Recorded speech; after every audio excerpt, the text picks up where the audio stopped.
Good morning, everybody. Welcome to this Good Practice webinar organized by the Rural Pact Support Office on rural housing. My name is Patricia Martínez. I'm going to be your host for today's session. Just the usual housekeeping rules as we are getting everybody in. We kindly ask you to have your video on so that we can see each other, that we can interact during the session, but your mic off. This, of course, doesn't mean that we want to hear, but we don't want to hear from you. We will have moments for Q&A, for debate, for discussion. So whenever you want to intervene, please raise your hand or use the chat, and we will give you the floor afterwards. We kindly ask you also too if you could rename yourself with the name and surname, organization, and country. This will also help us to prepare for the settings of the day and for networking.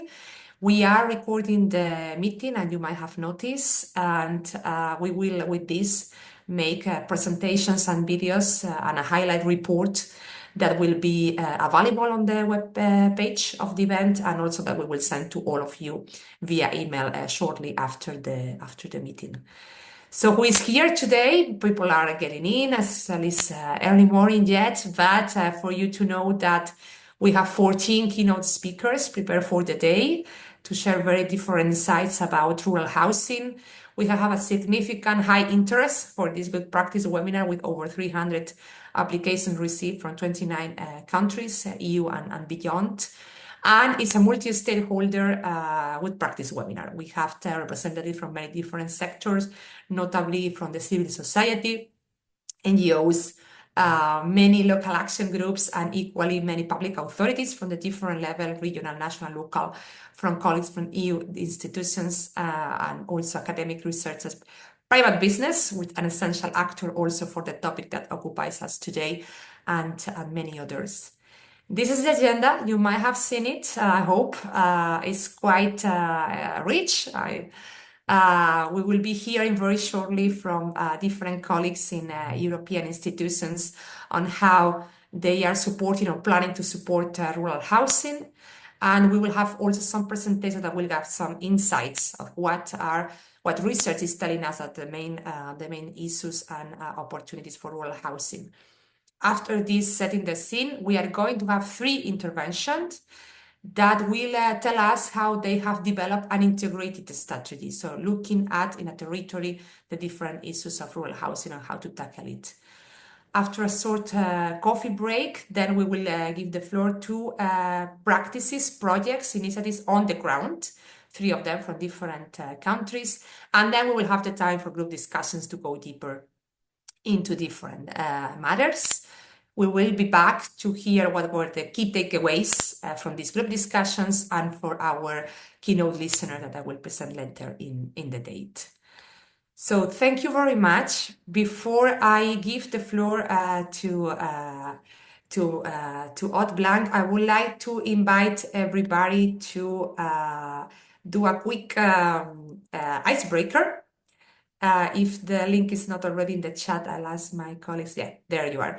So please, if you can join us in Menti, we are going to launch a very short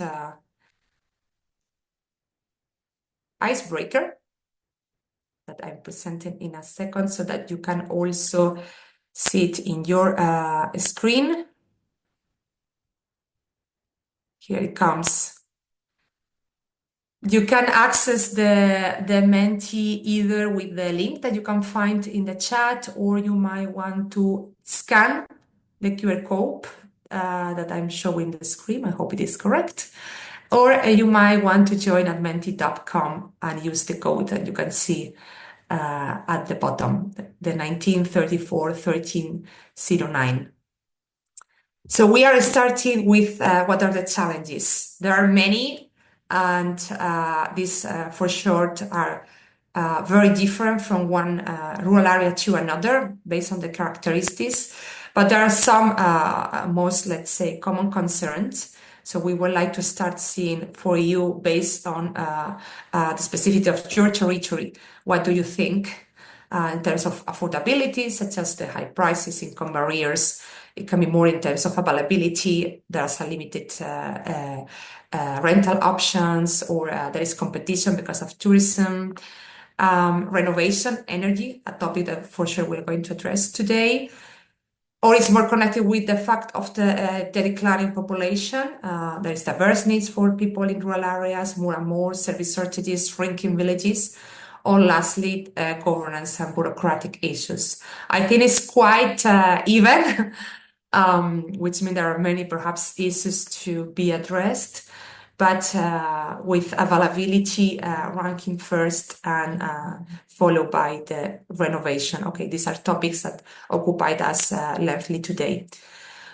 After challenges, what we want to ask you is like, okay, let's pin everybody's brain. It's still early in the morning, but we will go deeper into this throughout the session. Can you please assess, based on what you said, when it comes to the challenges in your territory, what could be the potential of these housing solutions for you?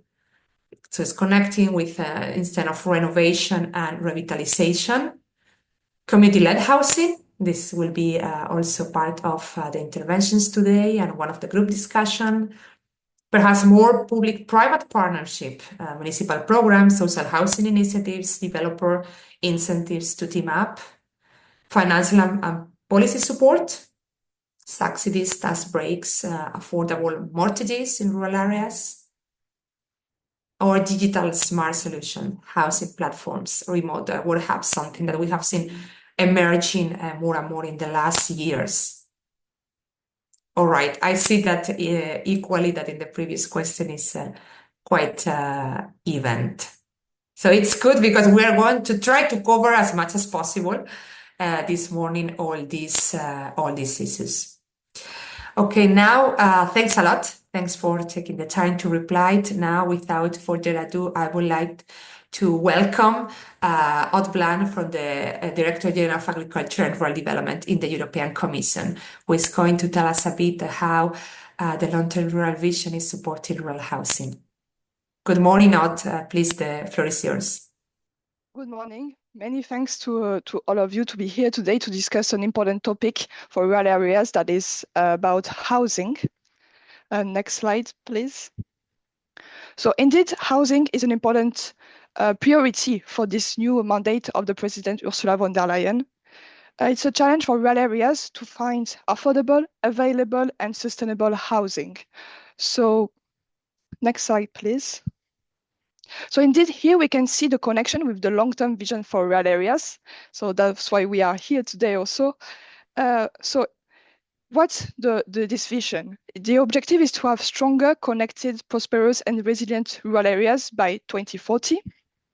So for this, we have set 10 shared goals. And to this aim, we have the Rural Action Plan. That is our homework at the Commission level, but also the Rural Pact. Considering the new vision for agriculture and food, as well as the new priorities of the Commission, so we'll be launching an update of the Rural Action Plan in 2025. And also we foresee the Rural Pact to be strengthened. Next slide, please. So maybe you are not all aware about what the Rural Pact is here.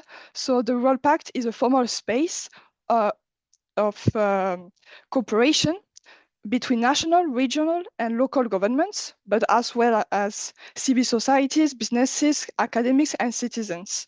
The objective is really to amplify rural voices, structure collaboration, and also to have mutual learning and structure voluntary commitments to act for rural areas. Next slide, please. So what can we offer to you? So we have different activities, part of the Rural Pact community platform. So you can connect with peers. You can also learn more about about different topics for rural areas through the publications. You can also get informed about our upcoming webinars and policy lab, where we really aim at giving you a voice and getting back feedback from the ground. Also, you can join a community group. You can be on different topics, such as social economy, as you can see, mountain areas, We don't have one on housing yet, but it could be a good idea for the future to have a new one. And also, it's possible to think about the commitments. Next slide, please. So what a commitment is. So really the objective is to give you value for the actions you are already taking on the ground for rural areas. So just as an example, imagine in your village, you develop a platform to put in contact owners and potential buyers or renters that want to live on the territory in a rural area. And so it will help to get them aware about it. And for instance, you are already putting this in place and you want to really get recognition and value about this. So you will commit, say, it's what I'm doing on the ground right now. And so it will allow you to get some visibility, but also to let other people in the EU or in Europe to get to know about this project, and so they can be inspired by yours and want to try to replicate on their own territory. So I think that was, next slide, please. I think that was a short overview of what we are doing, because I think the most important is really to get inspired by the different projects that we will hear about today. So thanks a lot, and have a good webinar.